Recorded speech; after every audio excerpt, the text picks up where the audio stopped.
Succession planning. Not on my watch.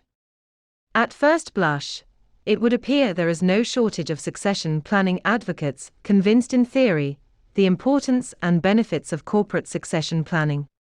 In practice, however, real succession planning, or the overt lack thereof, runs juxtaposed to principle. The important question then is, why? In November 2002 I wrote an article, The Art of Succession Planning, in which the argument in favor of a detailed succession plan was put to rest. Clearly, the advantage of proper planning is no argument at all. But try telling that to some company owners, or today's high-caliber CEOs. Those who rise to power, especially in large organizations, do so because they possess what's known as the royal jelly. Most are born leaders with unlimited high energy, charisma, and an innate psychological need to win, control, and dominate. Although it would be easy for some to cast aspersions on such a profile, the fact is, these attributes are the stuff integral to power, and for most of us, what we admire in our leaders. Would it surprise anyone then, if those, predisposed to leadership and control, may find discomfort in succession planning? Simply said, any plan for succession is a blueprint for them. Call it anything you want, inevitable loss of power, control, and prestige they worked so long and hard to achieve. After all, in the mind of a new CEO, they are going to be there forever and all.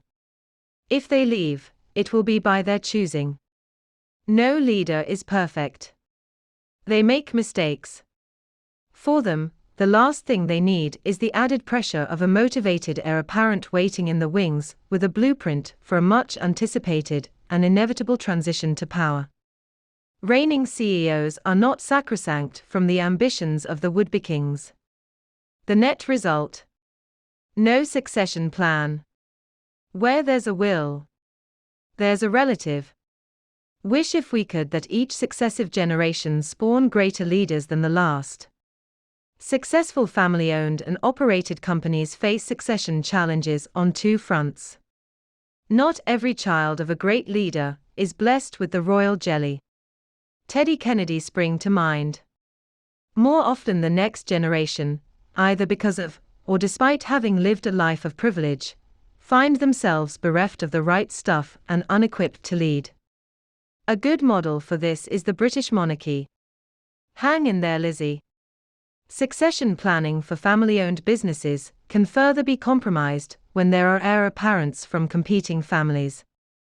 The right family heir to run the company may not, politically, be next in line, and therefore succession planning is often avoided at all costs, in order to circumvent a potentially divisive situation. Who will forget the bitter battle of two brothers for the McCain family frozen food empire? Beware the motivations of the succession planning architect. In ancient Rome, the Emperor Tiberius appointed Caligula to be his successor. A magnanimous gesture, to say the least, but not the real reason for his choice. Tiberius was more concerned about his legacy, fueled mostly by an unusually large ego. By appointing Caligula, it was his hope the people of Rome would grow to hate the new ruler, to see him as the miscreant he was. They did. In so doing, and at the expense of the Roman people, Tiberius believed he had done himself a great service by indemnifying an unquestioned personal legacy of benevolence and superior leadership. Tiberius, however, didn't corner the market on self-serving succession planning. For more contemporary examples, we need only look at the current Prime Minister of Canada, the Right Honourable Jean Chrétien, and his now agonizing long goodbye. Regardless of whether one voted for him or not, in a democratic society, the reign of any leader must eventually come to an end either by popular vote or for the good of the people. For dominant leaders, it is understood that stepping down is never an easy decision to make or to do. That said, the political winds of change are not all that transparent, and it's not unexpected for, in this case, Canadians, to count on a certain respectability or professionalism from their leader in the transition process. Sadly, the Prime Minister serves today as the quintessential example of bad succession planning. Newspaper headlines that clearly point out a now lame duck leader, whose agenda for the next year is bent solely on a self-serving legacy at the expense of his own party and the country as a whole, should, but hasn't, deterred him. For example, few would argue the need for stricter environmental guidelines, but what other than his legacy is served by forcing the thinly veiled KYOTO bill through Parliament, when even his own cabinet find flaws in it and the need for further debate? Moreover, Liberals and Conservatives alike openly agree, smiting his nemesis and obvious successor, Paul Martin, by first forcing him out of his cabinet post and then changing the rules for corporate sponsorship where it impedes Mr. Martin the most, is nothing short of vindictive. In fact, limiting financial corporate sponsorship and then funding future elections with taxpayers' money, I, as a taxpayer, could find it laughable if it were not so egregiously repugnant. Who benefits? Canadians. His legacy. His ego. How Tiberian-esque. Bad succession planning. Bottom line.